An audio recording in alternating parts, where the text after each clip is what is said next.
just abandoned veterans, President Trump is angry. For liberal Democrat government officials like Massachusetts Senator Elizabeth Warren, the issue of unlawful migration is by all accounts more about obliging non-natives and purchasing their support, as opposed to guaranteeing that American movement laws are upheld and complied. The liberals realize that they will probably get votes from unlawful migrants who remain to pick up fiscally than they are to get votes from America's veterans who have been overlooked, reprimanded and abused.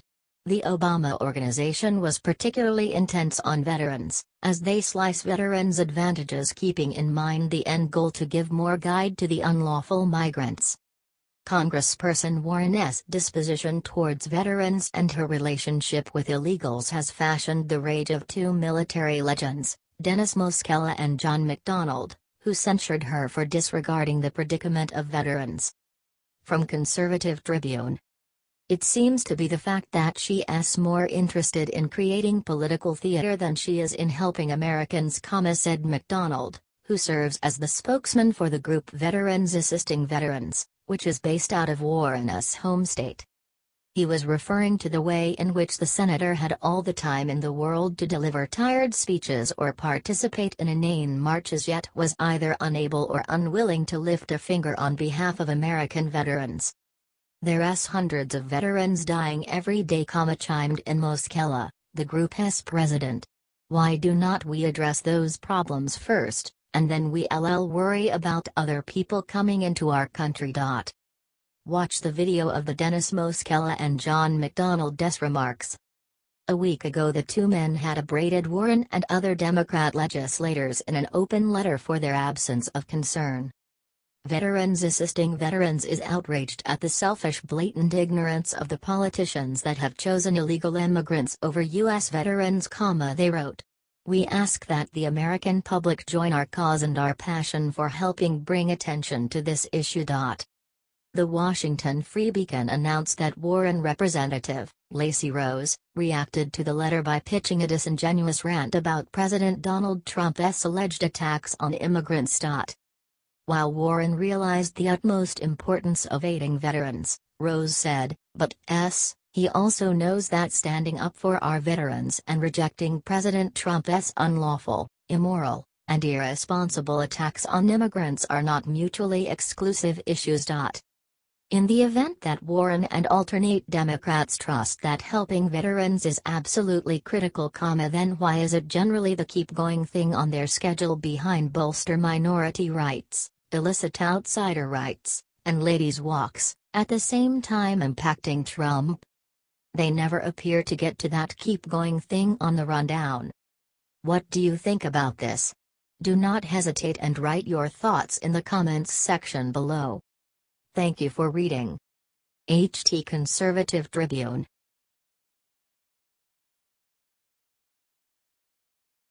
Unbelievable.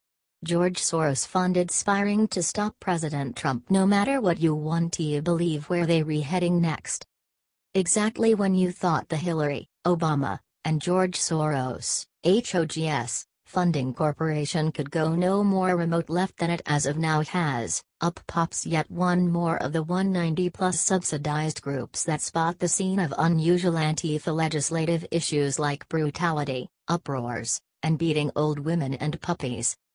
George Soros is having a real good run for the current year as Donald Trump keeps on being an awesome straw man for finding support for his many front groups for radical fanatic hostile to government, against American activism. In the event that Soros doesn't break this past record group pledges amid this pinnacle year, he will never do as such again, assessing course that Trump doesn't keep running in 2020. A fresh out-of-the-box new group is promising much additionally energizing news for leftists. Adding to the officially amazing capacities of the Antifa to revolt, plunder, decimate, confer incendiarism, strike, and undermine, they would now be able to gladly report that they're moving into a radical new domain, spying. Via Breitbart. The UK far-left group Hope Not Hate, HNH, claims that they are expanding into the United States and have promised to bring undercover operatives to the country. Hope Not Hate released the information on Twitter Tuesday afternoon, urging followers to follow their new U.S. branch and donate to the project located at a new website address. The U.S. branch of the group tweeted out a picture from the Charlottesville Torch March with the caption, "You bring your tiki torches. We bring our undercover operatives." Hope Not Hate is a registered charity in the United Kingdom and is synonymous with far-left causes and has traditionally targeted far-right figures and groups like British National Party. Muslim reformer Dr. Zudi Jasser has called the group Orwellian, saying, "They're basically doing the same thing as Osama bin Laden and Abu Bakr Baghdadi, the leader of ISIS and the Saudi government." The U.S. Hope Not Hate website is sparse, other than asking for donations. The registered address for the group is in the United Kingdom, meaning that it is probably not registered in the United States as a charity. The site does not go into detail on whether or not its undercover operatives will be from the United States or flown in from the UK. Hope Not Hate also ties to the Southern Poverty Law Center, SPLC, and both groups regularly cite each other as research and material. The SPLC was slammed by many after claiming that the UK Muslim reformer Majid Nawaz was an anti-Muslim extremist. Nawaz said earlier this year that he was going to sue the SPLC for defamation for their characterization of him, saying that the organization had put him in danger from radical Islamists. With a break in raising money in the UK, this group Hope Not Hate will find success with it in the United States. Being that this nation brandishes the most altruistic individuals on the planet, it's no big surprise that Soros needs to annihilate it for all its contempt. Ideally, Hope Not Hate will have the capacity to step up the one truly unfortunate propensity that Antifa has of hurling packs of pee and defecation on their foes. Maybe Hate Not Hope will have the capacity to graduate to bags of vomit or roadkill. Even better, what about simply airing your grievances like most every other person who has work, right to your Congress part? What do you think about this?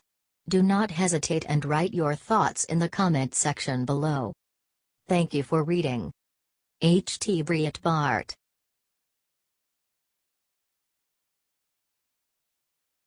Illegal rocks Washington.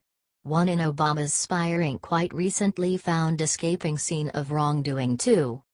The investigation, including Pakistani IT staff members who worked for congressional Democrats, is taking a fascinating turn.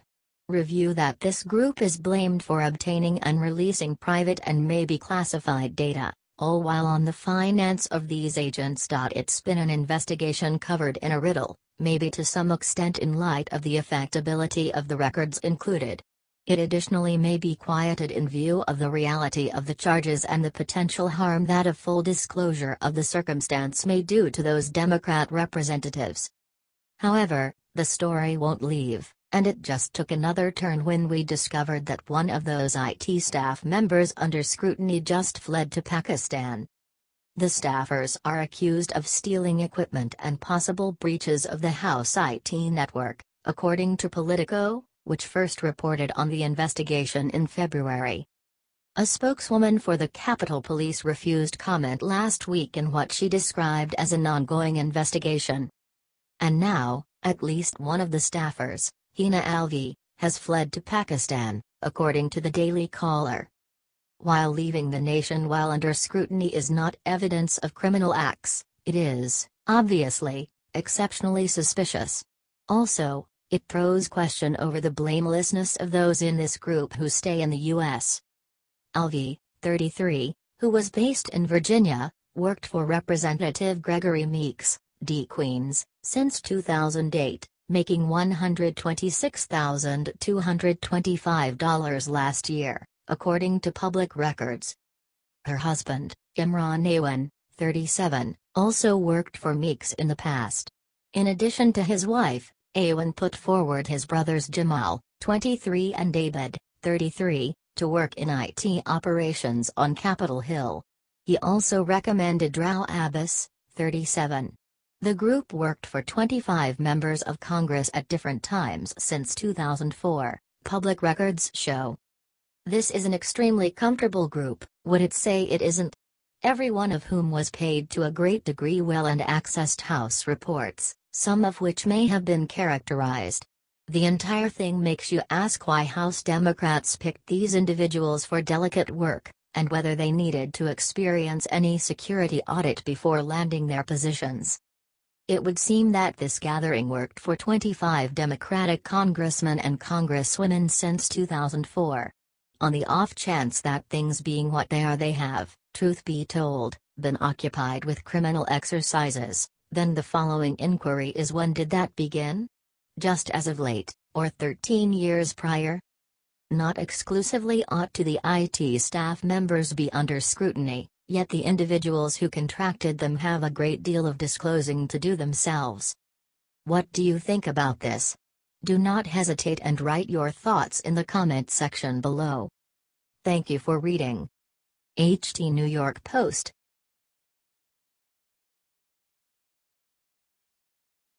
Insane. Millions of Trump supporters could become criminals. The state of California just passed draconian measures. The United States of America was born when freedom-loving patriots chose that an overbearing government over the ocean had no privilege to control them. In light of a progression of severe laws, these patriots waged war and battled back against their royal overlords. The patriots were triumphant despite seemingly insurmountable opposition. Before long, another legislature, a protected republic, was up and running in the United States of America. None of this occurred coincidentally. In spite of the fact that the situation was anything but favorable for the patriots, there is a reason that they even stood a possibility despite the best battling power on the planet. That reason is basic: they had guns. To be sure, however, British nobles endeavored to restrict the quantity of furnished non-troopers inside their domain. The American Pilgrims had a vigorous history of conveying guns. This instilled feeling of self-defense implied that the patriots could effectively battle against an expansive military compel. Subsequently, it is no big surprise that the Founding Fathers needed to safeguard this guideline for future Americans. When they composed the Second Amendment to the Constitution, they did only that. Present-day liberals, be that as it may, overlook this authentic reality. Rather, whole state governments criminalize gun ownership. See what California simply did to its weapon proprietors. Via the Federalist Papers. The state of California just passed more draconian gun control measures along with the citizens ignorantly voting on fear-mongering ballot initiatives.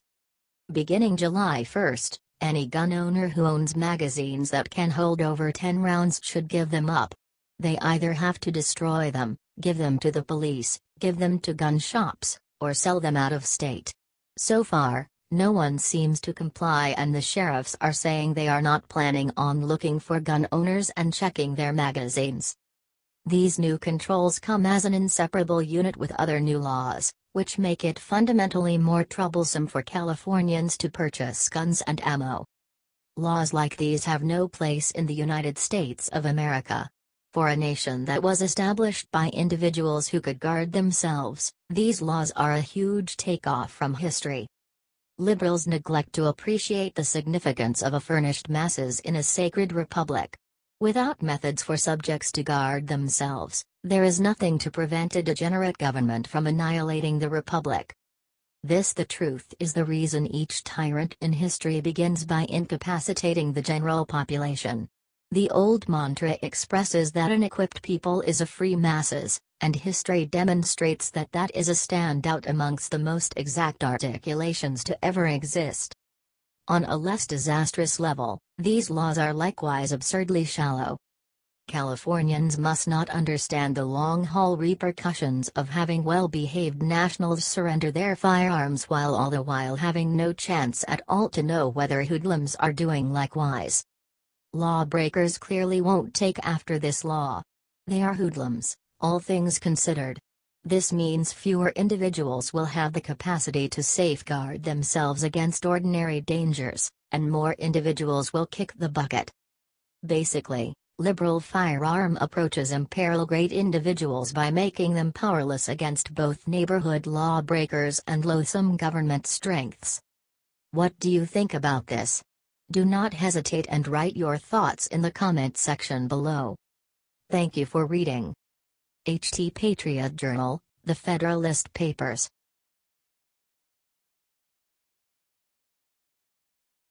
Congress just dropped on illegals and sanctuary cities, you'll cheer. Indeed, even Congress makes the best choice every once in a while. On Thursday, the House of Representatives passed two amazing anti-illegal immigration bills. These two bills, Kate's Law and the No Sanctuary for Criminals Act, are long-late changes that work to end leniencies given to illegals. President Donald Trump had a brilliant message in the wake of the bill's passage. From the White House. During my campaign, I met many grieving families who all had the same claim: lawmakers must first put the safety of American families first. Today, I applaud the House for passing two crucial measures to save and protect American lives.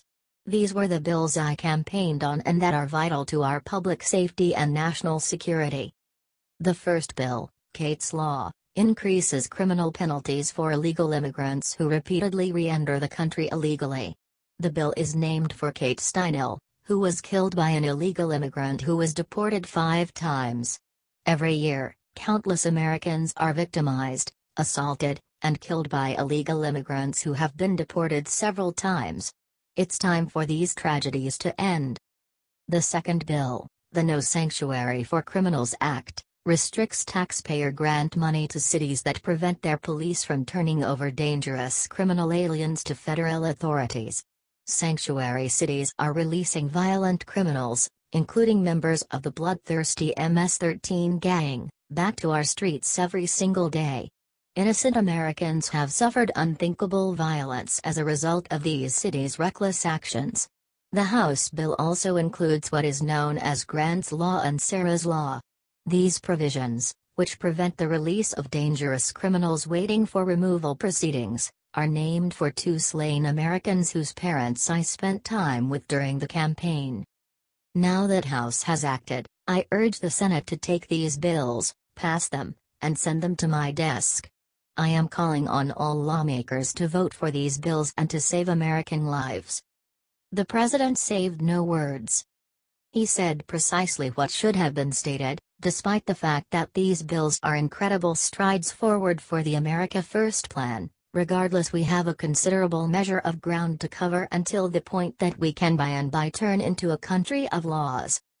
The principal real thistle in the side of his plan is the Democratic Party. Kate's Law and the No Sanctuary for Criminals Act both gone with just 27 votes in support from Democrats, consolidated. Besides, the Democratic initiative was emphatically adjusted against these bills, and the liberal media detonated with feedback after they were passed. It seems like the Democratic Party couldn't think less about settling unlawful immigration.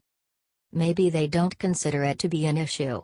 All things considered, to them illegals are dreamers and undocumented workers rather than what they really are, hoodlums.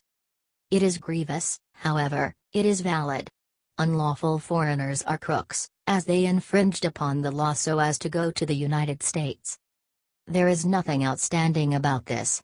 It is not rousing, and individuals who do it ought not to be hailed and remunerated. The individuals who champion illegals are acting unjustifiably towards American nationals and legitimate outsiders alike. These are individuals who both need and merit occupations, and illegals take those employments for themselves. President Trump thinks about the American individuals. That is the reason he needs to end illicit migration unequivocally, and if Congress keeps up its strong against unlawful movement streak, we may see that objective came too soon. What do you think about this? Do not hesitate and write your thoughts in the comment section below. Thank you for reading. HT The White House.